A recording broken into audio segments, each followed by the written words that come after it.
Can you guess which one is new and which one is the car original?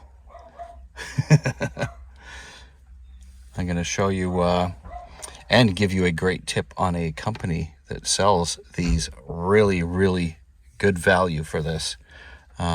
Made exactly the specifications of the original. Back in a sec. Okay, Mercedes R107. I'm doing the doing a lot of things in here, some electrical and stuff. Anyway, my center console was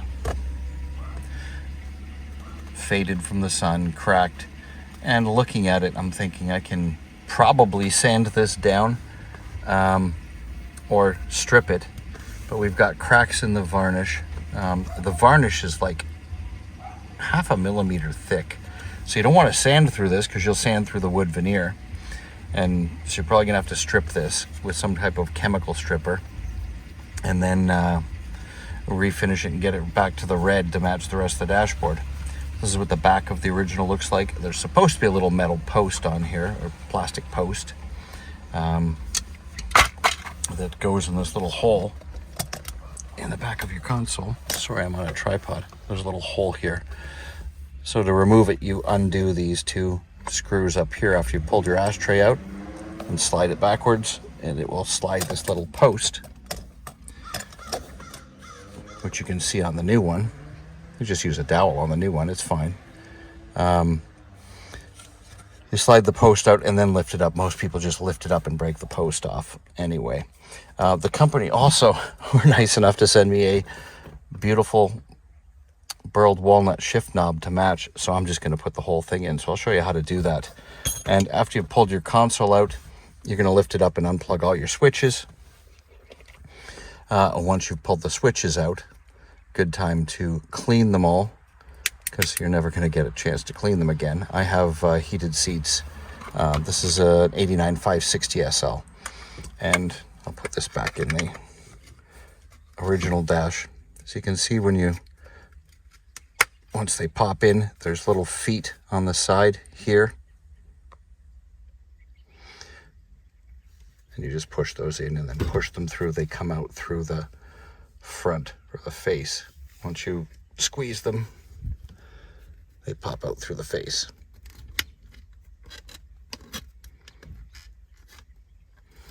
Oh, if you get your fingers to squeeze hard enough. 1 and 2. And the same with your mirror. Your single power passenger side mirror comes out the same way. Anyway, let me get the switch out. Be back in a sec.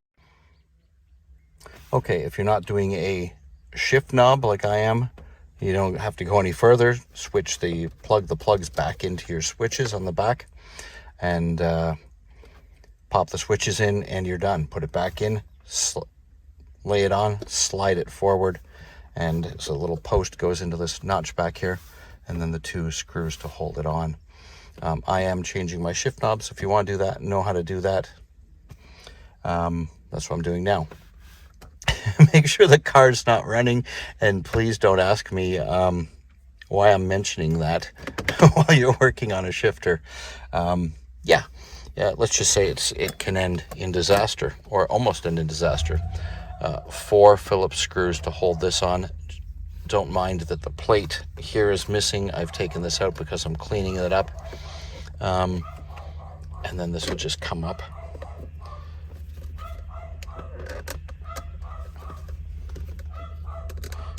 I'm just going to stick it there so it doesn't move. And now underneath, you'll lift up this part, which is usually going to have the PRND, the printing on it. Why is my dog barking? And another plastic cover. And that's got the little rubber boot in it. And there's a screw or a nut on this shaft underneath that I have to get out. So once you lift this over, the shifter's always going to spring back and forth at you. And now you're starting to realize we don't want the car running. Shifter springing, yeah. I've got the parking brake on, so I'm good. Let's just wiggle this out of the way. And then lift the rubber high enough, you'll be able to see there is a nut right there. I believe it's a 14. Let's find out together right now, because I think I brought a 14 in here with me. Let's hope I did. That looks like a 14. Ha! I knew they'd screw me with a 15, because that's what Mercedes always does, a 15 or a 16. I thought I brought one with me. Now let me get a 15 and be back in a sec. Okay, so of course it's a 15. So let's move this aside.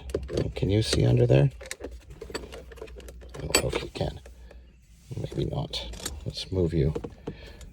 Trying to occupy the same space in a small car with a tripod.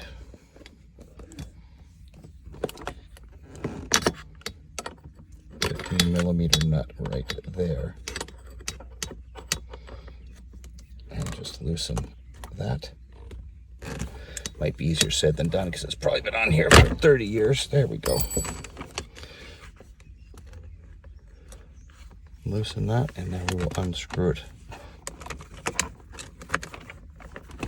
all the way, which is going to be a pain in the ass. It's going to want to go back and forth. Anyway, while I'm unscrewing this, once it gets further up, I'm going to have to take the nut off the bottom, but I'm just trying to get it out for now, and maybe find a better place for this camera. Back in a sec. Okay, so just finishing unscrewing, and now we can get everything up and out. And we can take the nut off.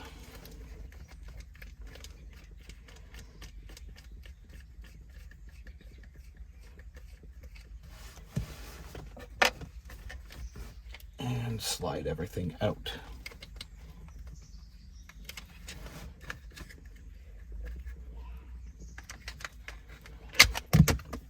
Now, good time to clean in here this rubber, because it never will be cleaned again. Ooh, what's that nasty stuff? Clean that and be back in a sec. Okay, so I've cleaned everything up, ready to put the new shifter in. And before I do, I'm going to discuss the company I got this gorgeous burlwood from. It's called Wood and Carbon Works, and I'm going to leave a link in the description. On Etsy, I was looking around, for some reason this popped up on Etsy, and they're out of Turkey, and they remanufacture this in the exact same way. It's plywood, and then it's burl wood, and then a thick layer of, I guess it's varathane, but exact same thickness, the exact, everything is dead on, and they have them depending on whether you've got a 5-button, with the heated seats, or different years, different whatever. And you can get burl wood, you can get zebrano, depending on your dash again, which option your car had. And it's just freaking beautiful and ridiculously good priced. I think I paid $280 Canadian. Shipping included. I did have to pay duties when it got here, which I think was $18, and it got here in about 4 days. And that included, they sent me they sell the rubber gator that also goes inside the shift console like this. This is the old one, but it's like the rubber boot. Oops. Let's get rid of that old one. It's the rubber boot that goes in, and you have to glue it in. You have to epoxy this in, or glue, or whatever you're going to use that in before you put it. It's the surround for the shifter, because your old one, you're thinking you're going to refinish it, is going to come out looking like this. Missing chunks, pieces of wood and varnish all over it. And anyway, they also send you 2 different, if you buy the shift knob, which is, I think, 90 Canadian. These prices I'm going to give you all in Canadian, so if it's US, basically it's almost nothing compared to Canadian. It's like 70% of whatever I'm quoting.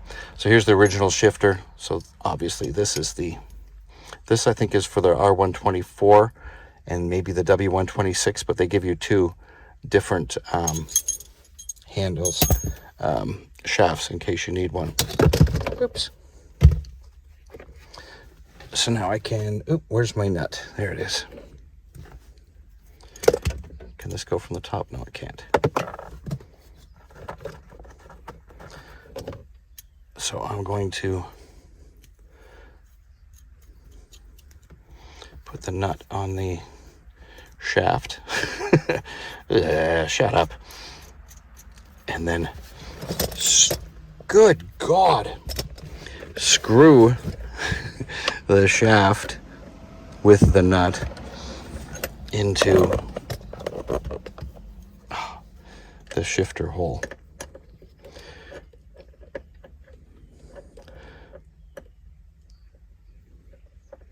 And because I've got, if you're just doing your regular shifter, like I said, if you're just replacing the wood surround, you'd be done by now.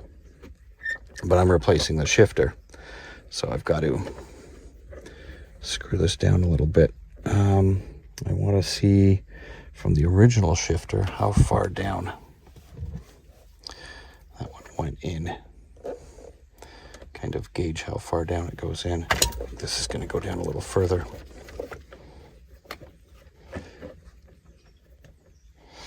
And the bend is facing forward, the little bend in it, little hockey stick bend facing this way.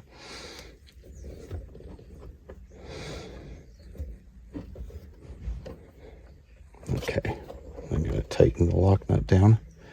And because there's no shaft on this, no knob on the shaft, good Christ. I don't have to worry about all the fidgety other things getting in the way.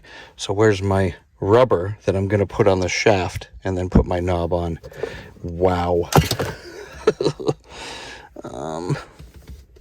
There it is. Okay. So put the rubber boot on.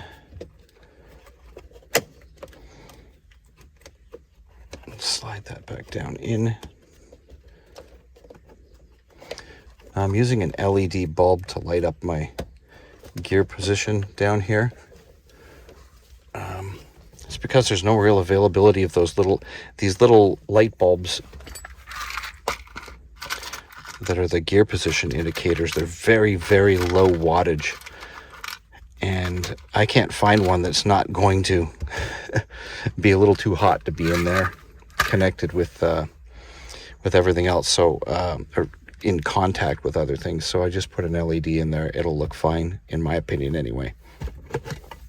I've got to get my park reverse neutral thingy ready and put it on there, because once I get it on, there's no coming back. So I'll be slipping that on afterwards. So let me get the little thingy in back in a second. Okay, the little shift indicator's back on there. When you pull this off, there'll be a little, this is the reverse, it is the reverse, is it not? Or is it the first gear lockout? This is a little switch that tells when you put it down into low gear. When you move the gear stick across to the B, engine braking, I think that is. That's what. Okay. Come on, stay lined up for daddy.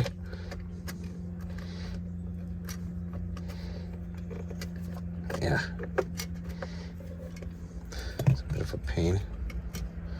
This has got one little hole it pokes into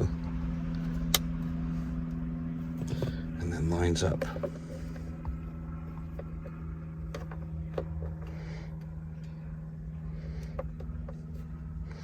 Oh, I might have to adjust the length of that shaft. No pun intended.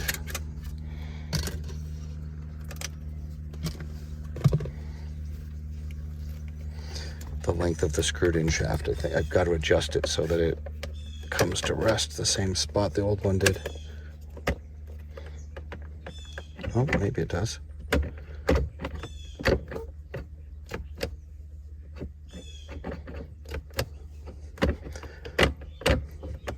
I think it needs to be a tiny bit taller. Yeah, probably. I'm going to loosen it and raise it up about 2 millimeters. Okay, so here we are where we left off a few minutes ago. I'm going to put these 4 screws back in, my little indicators back, and this works through all the gears in the proper way. I had to move it up about 2 threads, 1.5, 2 threads. Not 100% sure how many exact threads, but anyway, back in 1 second once I get those 4 screws in. Okay, so I've used a 1-minute epoxy, 2-part epoxy to glue the rubber in. The little feet on the rubber go toward the switches. Again, this does not come with this console. You can either take off and reuse your old one or order one. They have one for sale on their site. And then this will just simply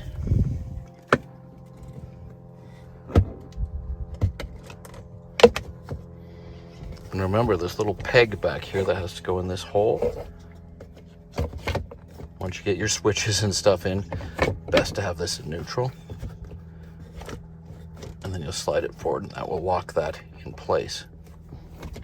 Of course, I haven't put my switches in yet because I'm still cleaning them all. And then 2 screws up here hold it down in place. When I'm all done and have the wood shifter in, I'll take some more pictures. Now the shifter is going to slide onto this. Which way does it go? That way. It's going to slide onto that shaft, and you have to glue it on. It's not a press fit or anything. What did I do with that other? Back in 1 sec.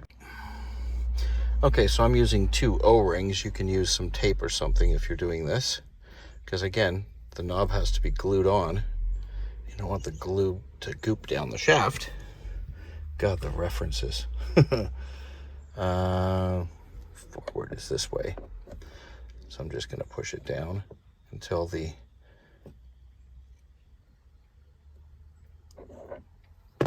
two little O-rings are down there. And I'm going to put some glue, some 2-part epoxy, some 1-minute epoxy in here. And slide that down, and these 2 O-rings will keep the glue from gooping out. You could use masking tape or something else. But you'll obviously want to center it and then just leave it 1-minute epoxy. It'll be 1 minute. So we'll do this and be back in a sec. Okay, so the knob is glued on with 1-minute 2-part epoxy, but it's a 1-minute epoxy. So it takes, come on, you can guess, 1 minute to dry. So you usually leave 2 to 3 minutes. I think we've got it lined up there.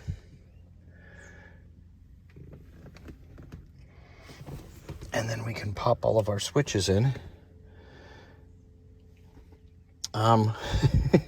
Here's the thing with that. I don't remember if heated seats were the outer or heated seats were the inner, or if it was the window and then heated seats. I do not remember. Your window seats and switches will be exactly the same, as will your heated seats. They're the exact same switch, exact same plug inside. So if you get them mixed up, you might have to pull them out and switch them around. I know on this car, when I got it, I thought the heated seat didn't work. They are swapped left for right for some reason. Somebody had this off at some point and swapped them around. The ones that are different and obvious are the mirror control. That one's completely obvious, as is the hazard switch. It's got smaller pins than the seat does. And the 2 seats and the 2 mirrors are the same, or sorry, the heated seats and the windows are the exact same switch. They're swappable left to right. Just make sure you get the right connector on there. And I think we're good and done, other than waiting for that to dry. And then I'll pull this up and out, and your 2 screws, and you're done. Once this is done, I'm going to put my switches back on. Once this is dry, I'll slip this up and over. Anyway, thank you for watching Wood and Carbon Works. I will leave a link in the description for the value, for the price. I think US you'd probably pay about $200 for one of these. And good luck getting a brand new Burlwood actual wood dash or console panel for $200 anywhere. Again, I found them on Etsy, and I'm going to send every link I can to these guys because this is quality stuff, proper shipping and nicely made. Like everything about the company that, and I just dealt with them once, you know, within the last week, and it's just incredibly impressive. Now I'm going to have to polish this crap to match this beautiful stuff. I think I can polish this up. Anyway, thank you very, very much for watching. Check the link in the description. Like and subscribe if you want to see more of this stuff. Thank you. And this is what it looks like all installed and done. Yes, the window switches do go on the outer part. Hey, wait a minute. Do I have a light out?